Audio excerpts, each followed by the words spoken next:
Everyone, आज हम सममिति तत्व के बारे में अध्ययन करेंगे। सममिति तत्व सबसे पहले देखते हैं कि एलिमेंट ऑफ सिमेट्री है वो कितने टाइप्स के होते हैं।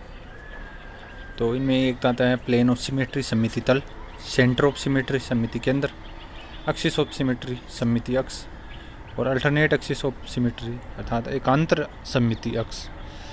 तो ये कुछ सममिति तत्व के एग्जाम्पल्स हैं। तो सममिति तल वह काल्पनिक तल है जो किसी अणु को इस प्रकार से विभाजित करता है कि अणु के दोनों अर्धांश एक दूसरे के दर्पण प्रतिबिंब अर्थात मिरर इमेज हो। अर्थात ये वह तल है, वह काल्पनिक तल है जो अणु को दो समान भागों में बांटता है जो एक दूसरे के दर्पण प्रतिबिंब होते हैं। अब यहाँ देखते हैं 2-क्लोरोप्रोपेन में जो H और Cl से गुजरता हुआ जो तल है, क्योंकि ये चतुष्फल की अणु है, H और Cl से जो और कार्बन से जो गुजरता हुआ जो तल है वो इस अणु को बराबर बराबर भागों में बांटता है और वो एक दूसरे के मिरर इमेज भी हैं।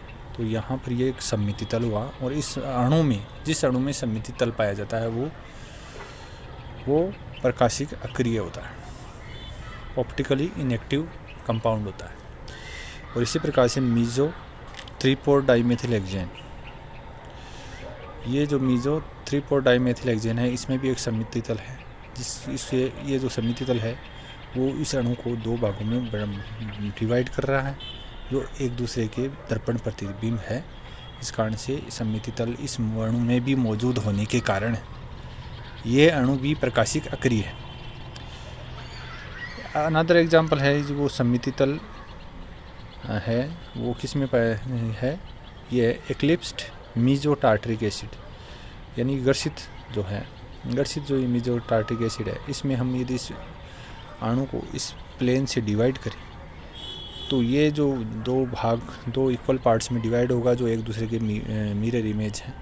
इस कारण से इसमें भी सममिति तल मौजूद होने के कारण ये प्रकाशिक अक्रिय रूप से अक्रिय है। फिर दूसरी अनदर जो एलिमेंट आता है वो सममिति केंद्र है।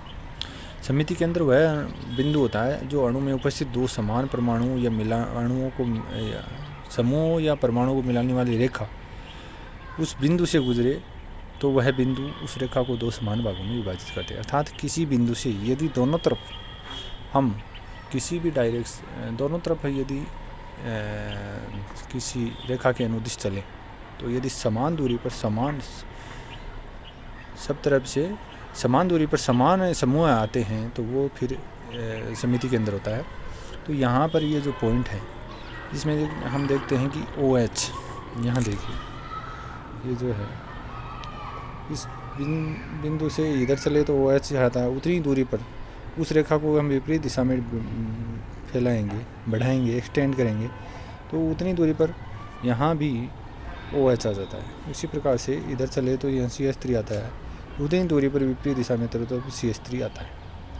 इसी प्रकार से इधर चलें तो H आता है और विपरीत दिशा में चलें तो उतनी दूरी पर H आता है। इसका मतलब ये जो केंद्र है वो क्या है, एक तरह से सेंटर ऑफ सिमेट्री है इस मॉलिक्यूल में, और जिस मॉलिक्यूल में सेंटर ऑफ सिमेट्री पाया जाता है वो भी ऑप्टिकल इनएक्टिव होता है,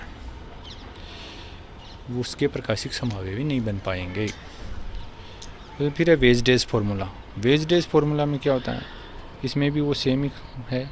इस बिंदु से इधर चलेंगे तो यहाँ CH3 आएगा, विपरीत दिशा में चलेंगे तो भी CH3 आएगा, इधर चलेंगे H आएगा, उतनी दूरी पर विपरीत दिशा में H आ जाता है, इधर जाते हैं तो OH आ जाता है, उतनी दूरी पर विपरीत दिशा में चलते हैं तो OH आता है। तो यहाँ पर भी सेंटर ऑफ सिमेट्री मौजूद है।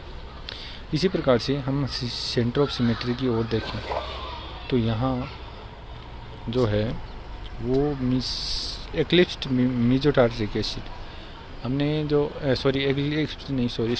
स्टेजर्ड मीजो टार्टरिक एसिड यानी सांद्रित मीजो टार्टरिक अम्ल हमने देखा था कि जो एक्लिप्स मीजो टार्टरिक एसिड था उसमें प्लेन ऑफ सिमेट्री थी, जबकि स्टेजर्ड वाले में या सांद्रित में क्या है, सेंटर ऑफ सिमेट्री। यहाँ पर हम देखते हैं इधर चले तो CWH आता है, उतनी दूरी पर विपरीत दिशा में CWH आ गया, इधर चले OH आता है और उतनी दूरी पर विपरीत दिशा में OH आ गया। इसी प्रकार से इधर H आया और विपरीत दिशा में H उतनी दूरी पर आ गया। तो ये भी जो स्टेजर्ड मीजो टार्टरिक एसिड है वो भी ऑप्टिकल इनएक्टिव होता है, यानी कि मीजो टार्टरिक एसिड के दोनों ही रूप, स्टेजर्ड हो या एक्लिप्स्ड हो, वो ऑप्टिकल इनएक्टिव होते हैं। सममिति अक्ष वह अक्ष होता है जिस पर किसी अणु को एक निश्चित कोण पर घुमाने पर प्राप्त संरचना है वो अणु की प्रारंभिक संरचना के अनुरूप होती है। यदि किसी अणु को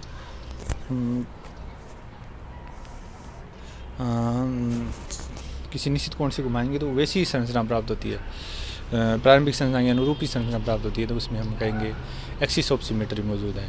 और यदि मान लो 180 डिग्री के कोण पर यदि किसी अणु को घुमाने पर वैसी संरचना प्राप्त होती है तो उसमें उस अणु में C2 एक्सिस मौजूद होती है। यदि मान लीजिए 120 डिग्री के एंगल पर घुमाने पर अणु की वैसी संरचना प्राप्त होती है तो उसमें हम कहेंगे C3 एक्सिस मौजूद होती है। और यदि मान लीजिए किसी अणु को 90 डिग्री के एंगल पर घुमाने पर वैसी संरचना प्राप्त होती है तो उसमें C4 मौजूद होती है। तो इस प्रकार से ये सममिति अक्ष होती है। अब एकांतर सममित अक्ष में क्या होगा, किसी अणु के एक निश्चित कोण पर घुमाएंगे और जो संरचना प्राप्त होगी उसको हम क्या है, उस अक्ष के लंबवत तल पर उसका दर्पण प्रतिबिंब है, यदि प्रारंभिक अणु के अनुरूप ही हो तो उसको उस अणु में फिर एकांतर सममित अक्ष मौजूद होती है। तो यहाँ देखिए ये जो स्टेजर्ड मीजो टार्टरिक एसिड है इसमें देखो यहाँ ये एकांतर अल्टरनेट सिमेट्री एक्सिस है। कैसे है, एक्सिस ऑफ अल्टरनेट एकांतर सममित एक्सिस है। कैसे, अब देखिए इसको हम, ये जो मॉलिक्यूल है इसको हम 180 डिग्री के एंगल पर रोटेट कराएंगे तो क्या होता है, जो CH3 इसमें देखो ये CH2 CH3 है, ये क्या हुआ यहाँ नीचे चला गया और ये Cl ऊपर आ गया और CH3 ये इधर, इसको हमने रोटेट कराया 180 डिग्री पर। दूसरे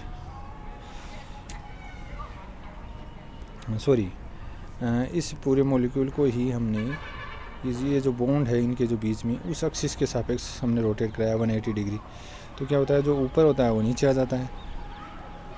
जैसे इसमें ये CH2 CH3 है वो ऊपर था, यहाँ नीचे आ गया, यहाँ CH2 CH3 नीचे था वो ऊपर चला गया, और जो राइट वाले लेफ्ट में चले गए, लेफ्ट वाले राइट में, क्योंकि 180 डिग्री पर एंगल रोटेट किया है।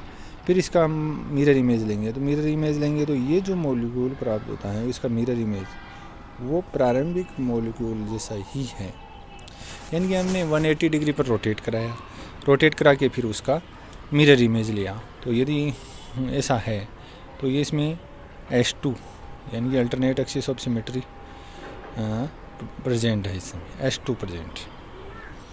तो इस जिसमें भी ये एकांतर सममित एक्सिस H2 हो या है तो वो भी फिर क्या होता है कि ऑप्टिकल इनएक्टिव हो जाता है।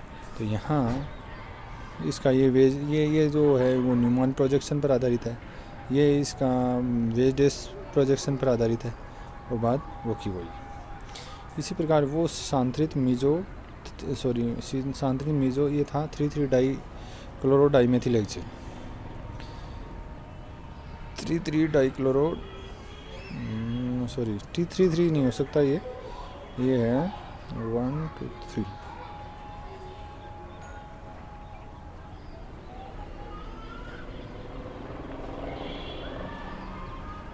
3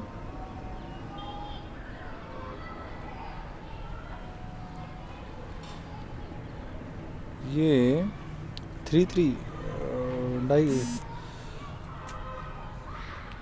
क्लोरो नहीं है, ये 3,3 पर जो है वो किरियल कार्बन है। अब यहाँ देखिए ये मीजो टार्टरिक एसिड में भी हम इस स्टेजर्ड फॉर्म देखते हैं, सांतरित देखते हैं, इसमें भी हम 180 डिग्री पर रोटेट कराया है इसको, पूरे मॉलिक्यूल को ही, जो इस बॉन्ड के जो एक्सिस गुजरती है बॉन्ड में से वो उसके सापेक्ष, और फिर मिरर इमेज लिया तो वो भी एज इट इज़ जैसा प्रारंभिक मॉलिक्यूल था वैसे ही प्राप्त होता है। तो यहाँ पर भी हम कह सकते हैं कि H2 यानी कि alternate axis of symmetry present है। और ये जैसे ये दर्पण प्रतिबिंब हुआ, और हमने ये बेस डेस में देखेंगे तो पहले 180 डिग्री पर रोटेट कराएंगे तो ऐसा आएगा, और फिर ये जो हम उसका मिरर इमेज लेंगे तो ये वाला जो मॉलिक्यूल है वो प्राइमरी मॉलिक्यूल जैसा ही है, सिमिलर है। तो यहाँ हम कहेंगे इसमें एकांतर सममित एक्सिस मौजूद है, तो एकांतर सममित एक्सिस जिस मेंबर प्रेजेंट है वो भी क्या है, ऑप्टिकल इनएक्टिव हो जाता है। तो ये कुछ प्लेन एलिमेंट ऑफ सिमेट्री यानी सममिति तत्व वो प्रेजेंट है, तो जिनके आधार पर हम सममित या असममित अणु की पहचान कर सकते हैं। मेरे ख्याल से ये वीडियो आपकी समझ में आ गया होगा। फिर भी यदि नहीं समझ में आता है तो आप कमेंट बॉक्स में डाल सकते हैं। धन्यवाद।